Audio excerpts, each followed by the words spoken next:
Barrister Asaduddin صاحب قوم ملت کے صحیح معنی میں ہمدرد ہیں، وہ امیر الہند ہیں۔ این آر سی بھی نہیں آئی، جو این آر سی آئی نہیں اس کا آنی چاہیے، آنی چاہیے، ہاں بالکل آنی چاہیے۔ تو علماء سو ہیں آپ لوگ۔ تیسری بات، امام کی بات کر رہے، امام اعظم ابو حنیفہ بنو، امام مالک بنو، امام حسین کی طرح شہادت کا عظیم مرتبہ حاصل کرو، قربانی دو۔ یہ وقت کے فرعونوں اور طاغوتوں کے پاس جا کر اپنے سر کو مت جھکاؤ۔ پترکاروں کو ٹائم تھوڑی ملے گا، دلال کس کو ٹائم دے گا؟ دلالوں کو، کیونکہ دلالوں کو دلال ہی بلاتے ہیں اور دلال ہی صدر جمعیت علماء ہند کے مولانا محمود مدنی صاحب کے بیان کی وجہ سے سوشل میڈیا پر خوب ہنگامہ ہو رہا ہے۔ سب لوگ مولانا محمود مدنی صاحب پر غصہ ہو رہے ہیں کہ ایک ایسے وقت میں جب ملک کے حالات بد سے بدتر اور نازک ہیں، مولانا کو اس طرح کا بیان نہیں دینا چاہیے تھا۔ مولانا مدنی کے بیان کے بعد مولانا سجاد نعمانی صاحب اور دارالعلوم دیوبند کے محتمم مولانا ابوالقاسم نعمانی صاحب، مفتی اسماعیل قاسمی صاحب اور دیگر دوسرے علماء کرام نے مولانا محمود مدنی صاحب کے خلاف بیان دیے ہیں۔ علماء کرام نے کہا ہے کہ مولانا نے جو بیان دیا ہے یا جو حرکت کیا ہے وہ مناسب نہیں ہے۔ مولانا مدنی صاحب کی ہی وجہ سے جمعیت علماء دو حصے میں تقسیم ہوئی اور مولانا مدنی کے بیان کی مخالفت کرتے ہوئے انہی کے نجیب آباد ضلع بجنور کے جمعیت علماء کے صدر مولانا اسجد رحمانی صاحب نے استعفیٰ دے دیے ہیں۔ اپنی استعفیٰ نامہ میں لکھا ہے کہ مولانا کے اس بیان کی وجہ سے مسلمانوں کے دل ٹکڑے ٹکڑے ہو گئے ہیں۔ ہم جمعیت کے پروگرام ہے، بھی صدر صاحب نے بتایا ہم نے جمعیت کا پروگرام کیا، محمود مدنی صاحب کی وجہ سے جمعیت دو ہوئی اور محمود مدنی صاحب جمعیت سے آج ریزائن دیں، صدارت سے آج استعفیٰ دیں۔ محمود مدنی صاحب پھر پارلیمنٹ کا ویدھان سبھا کا چناؤ لڑیں، اس سے محسوس ہو جائے گا اویسی صاحب میں اور محمود مدنی میں کیا فرق ہے۔ دوسری چیز یہ ہے، مطلب جو ہے بیرسٹر اسدالدین اویسی صاحب نے جس دن سے چناؤ لڑنا شروع کیا ہے اس دن سے آج تک ایک مرتبہ نہیں ہارے، اور مولانا محمود مدنی نے ایک مرتبہ چناؤ لڑا تھا، میں شاید کم پڑھا لکھا ہوں، بتا دیں 2 مرتبہ چناؤ لڑا ہے، ان سے معلوم کیجیے گا دانشمند لوگوں سے وہ آپ کو کتنا ووٹ ملا تھا۔ دوسری بات یہ ہے کہ ہم تو اپنے دل سے جمعیت علماء ہند کا صدر مولانا ارشد مدنی صاحب کو مانتے ہیں اور مولانا ارشد مدنی ہی اصل جمعیت کے صدر ہیں، وہی اس لائق ہیں۔ تو بہرحال مولانا محمود مدنی صاحب کا جو بیان ہے وہ ایک بیان تو ہے دیتے نہیں، ان کا تو آئے دن کا بیان ہے سی این آر سی کا، انہوں نے کہا ہم حکومت کے ساتھ ہیں، اب بتاؤ اس پہ اتفاق کیسے کریں۔ السلام علیکم ورحمۃ اللہ وبرکاتہ۔ آج مولانا محمود مدنی صاحب کے انٹرویو کے سلسلے میں میرے نام ایک میسج سب سے پہلے غالباً یوسف صاحب نامی کسی صاحب نے بھیجا تھا، اور اس کے بعد اس کلپ کی کاپی میرے پاس 50 نمبر سے آ چکی ہے اور مسلسل آ رہی ہے۔ چونکہ اس نے مجھ کو مخاطب بنایا گیا ہے اس لیے میرے لیے اس کی وضاحت کرنا ضروری ہے۔ یہ مجھے معلوم نہیں کہ یہ کسی پرانے انٹرویو کی کلپ اس وقت شائع کی جا رہی ہے، یہ کوئی نیا انٹرویو ہے۔ جہاں تک اس کے موضوع کا تعلق ہے تو یقیناً مجھے مولانا محمود صاحب کے اس انداز کلام سے بالکل اتفاق نہیں ہے۔ نظریاتی اعتبار سے کسی سے اختلاف ہو سکتا ہے، لیکن اپنے اختلاف کے اظہار کا طریقہ مناسب ہونا چاہیے، اور خاص طور سے اس وقت جب کہ مسلمان 2 مسئلوں کی وجہ سے انتہائی تشویش میں اور تکلیف میں ہیں۔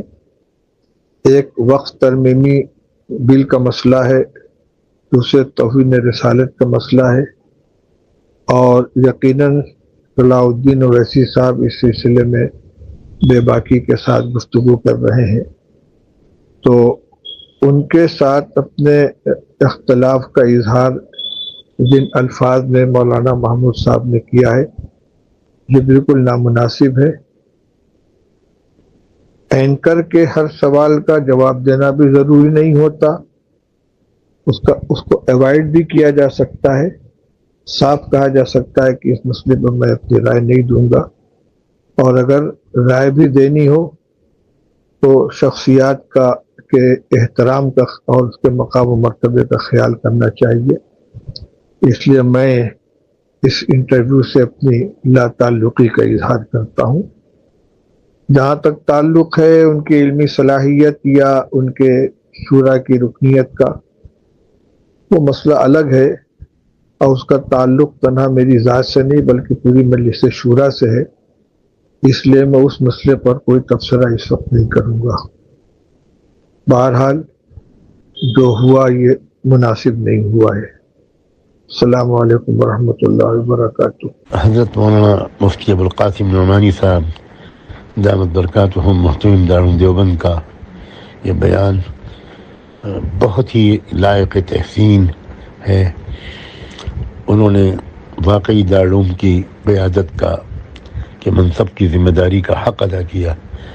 اللہ تعالیٰ ہمارے دارالعلوم کو تمام فتنوں اور اختلافات سے محفوظ رکھے اور صحیح راہ پر چلنے کی ہم سب کو اور تمام مسلمانان ہند کو خاص طور پر اپنے بزرگوں کی قیادت میں توفیق عطا فرمائے. بہت ہی ممنون ہیں ہم سب. سخت انتشار کی کیفیت تھی لیکن انشاءاللہ اب بالکل انتشار ختم ہو جائے گا اور ہمارے اکابر کا موقف بالکل واضح. ایسی کے بارے میں آپ کا کیا خیال ہے؟ بہت سارے لوگ ان کو سپورٹ کر رہے ہیں، ریلیوں میں بھیڑ آ رہی ہے، کچھ لوگ ان کے خلاف بھی ہے. لگاتار جو بڑی بڑی پارٹیوں کے لیڈر سے کہہ رہے ہیں کہ بی جے پی کے ایجنٹ ہے، بی جے پی کو جتانے کے کام کر رہے ہیں اور ان کو سیاست میں نہیں آنا چاہیے. جو لوگ اس طرح کی باتیں کر رہے ہیں ان کو ثبوت پیش کرنا چاہیے. بغیر کسی ثبوت کے ایسی باتیں کہہ دینا یہ تو شرافت کے خلاف ہے. شریعت کے خلاف تو بعد میں ہے، انسانیت اور شرافت کی بھی خلاف بات ہے. وہ بہت باصلاحیت ہمارے ساتھی اور دوست ہیں اسدالدین اویسی، اور انتہائی کانفیڈنٹ، ڈائنامک، ایجوکیٹڈ شخص ہے، اور مسلمانوں کی سیاسی قیادت کرنے کی جو صلاحیتیں درکار ہیں وہ ان کے اندر سب ہیں. دیوبند کا یہ بیان بہت ہی لائق تحسین ہے. انہوں نے واقعی دارالعلوم کی قیادت کا کہ منصب کی ذمہ داری کا حق ادا کیا.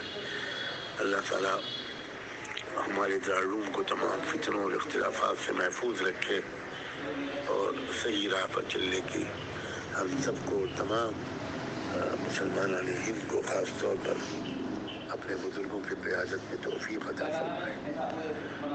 بہت ہی ممنون ہیں ہم سب. سخت انتشار کی کیفیت تھی لیکن انشاءاللہ بالکل انتشار ختم ہو جائے گا اور ہمارے اکابر کا موقف بالکل واضح ہو جائے گا. جزاکم اللہ. میں سجاد نعمانی دیے گئے نمبرز پر کال کریں. میں اسدالدین اویسی صاحب کو جہاں تک جانتا ہوں 100% ان سے ڈس ایگری کرتا ہوں ان کی پولیٹکس سے. بالکل نامناسب، انبیئریبل ہوتا، انبیئریبل، بالکل انبیئریبل. کئی سارے بیان. مولانا محمود مدنی اسدالدین اویسی کے خلاف ہیں. ہاں خلاف ہیں. مولانا محمود مدنی نے جو کچھ کہا اویسی صاحب کے متعلق برابر نہیں. آج کوئی ہم مسلمانوں کے لیے ہندوستان میں بولنے والا نہیں. مولانا محمود مدنی بھی نہیں بولتے جیسا اویسی صاحب بولتے. میرے ساتھ پڑھے ہوئے ہیں، بلکہ مجھ سے پیچھے تھے، لیکن جو حرکت انہوں نے کی ہے اور کر رہے ہیں مناسب نہیں. ان کی ہی نادانیوں کی وجہ سے جمعیت علماء 2 حصوں میں تقسیم ہوئی ہے اور جمعیت علماء کا اپنا جو وزن تھا وہ ختم ہو گیا. اور بھی بہت ساری باتیں ہیں، میں بولنا نہیں چاہتا. آج دنیا بھر کے لوگ جواب